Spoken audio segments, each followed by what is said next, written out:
Hello friends, welcome back.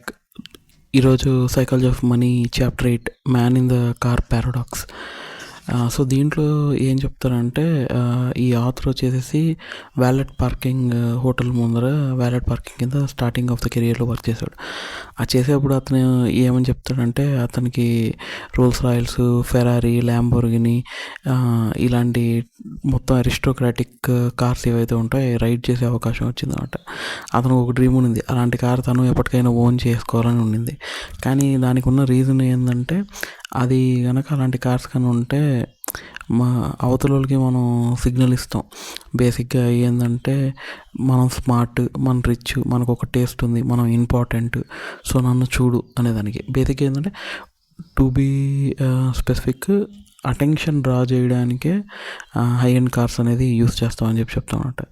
కానీ నిజం చెప్పాలంటే, అతను ఎప్పుడు కూడా ఆ కార్లు వచ్చినప్పుడు ఆ మనుషుల్ని ఎప్పుడు పెద్ద పట్టించుకోలేదు. ఎక్కువ శాతం ఆ కార్లో చూసుకొని తను ఆ కార్లో ఇమాజిన్ చేసుకోవడం అదే చేస్తానమాట.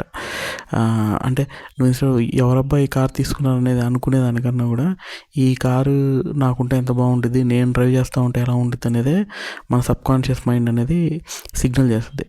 మామూలుగా కారు చాలామంది ఎందుకు కొనుక్కుంటారంటే, వేరే వాళ్ళు తెలియాలి నేను ఈ కార్ డ్రైవ్ చేస్తాను, నా దగ్గర చాలా డబ్బు ఉందని తెలియాలి అనే ఇండికేషన్ ఇచ్చేస్తాను. ఓకే, అంటే కొంతమంది ఉంటారు నిజంగా లైకింగ్ ఆఫ్ ద కార్ తీసుకోవడము, దాని కంఫర్ట్ కోసం తీసుకునే వాళ్ళు ఉంటారు. కానీ కొంతమంది మోస్ట్లీ ఏంటంటే ఆ షో ఆఫ్ పర్పస్ అని చెప్తారు కదా, దాని గురించే చేసి చెప్తాను అనమాట.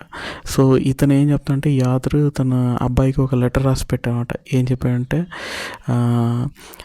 నువ్వు అనుకోవచ్చు నీకు ఒక ఎక్స్పెన్సివ్ కార్ కావాలి, ఫ్యాన్సీ వాచ్ కావాలి, పెద్ద హౌస్ కావాలి, కానీ నేను చెప్తున్నాను నీకు అవసరం లేదు. అది నీకు కావాల్సింది రెస్పెక్ట్, అడ్మిరేషన్ ఫ్రమ్ పీపుల్. అది నువ్వేమనుకుంటున్నావు అంటే, ఎక్స్పెన్సివ్ థింగ్ ఉండడం వల్ల నీకు వేరే వాళ్ళు ఇస్తారని చెప్పేసి. కానీ అలా చేయడం వల్ల ఎప్పుడు రాదు.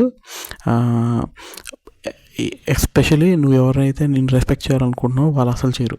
అంటే ఇప్పుడు నీ పన్ను మనం ఏమనుకుంటాం, ఓకే మనం మంచిగా కార్ వేసుకొని రిచ్ అయిపోతే అతను రెస్పెక్ట్ చేస్తాను అనుకుంటాం కదా, భయపడతాడేమో, కొంచెం మర్యాదగా బిహేవ్ చేస్తాడేమో. కానీ రియల్ రెస్పెక్ట్ అనేది అతని నుంచి నీ దగ్గర ఉన్న అసెట్ వదిలి రాదు. కానీ ఇన్ సమ్ వే ఈ మన ఇండియన్ సొసైటీ అయితే ఇది కొద్దిగా ఉంది. అంటే రిచ్నెస్ బట్టి దీన్ని బట్టి అవతలలో బిహేవియర్ మన పట్ల అనేది కొంతవరకు చేంజ్ అవుద్ది. సో ఇందులో మెయిన్ తను చెప్పే పాయింటే ఇది.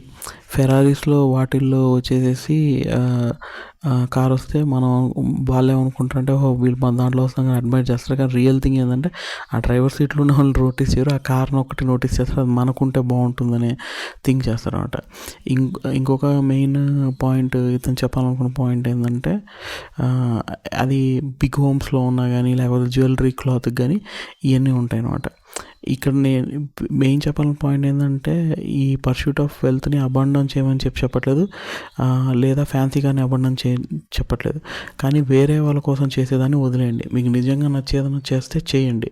మీ మనీ అనేది మీకు యూజ్ అవ్వాలి, వేరే వాళ్ళకి యూజ్ అవ్వకూడదు, లేకపోతే వేరే వాళ్ళ షో ఆఫ్కి యూజ్ అవ్వకూడదు.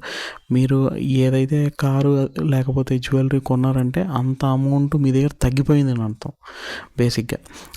అది అన్నిటికన్నా గుర్తుపెట్టుకోవాలి. మీ ఏం కనుక రెస్పెక్ట్, అడ్మిరేషన్ ఉందంటే ఎలా సీక్ చేస్తున్నారు అనేది గుర్తుపెట్టుకోండి.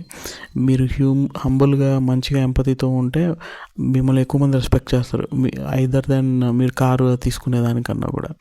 సో నెక్స్ట్ చాప్టర్లో చూద్దాం అసలు వెల్త్ అంటే ఏంటి, దాని డెఫినేషన్ ఆఫ్ వెల్త్ ఆథర్ ఎలా డిఫైన్ చేస్తారు.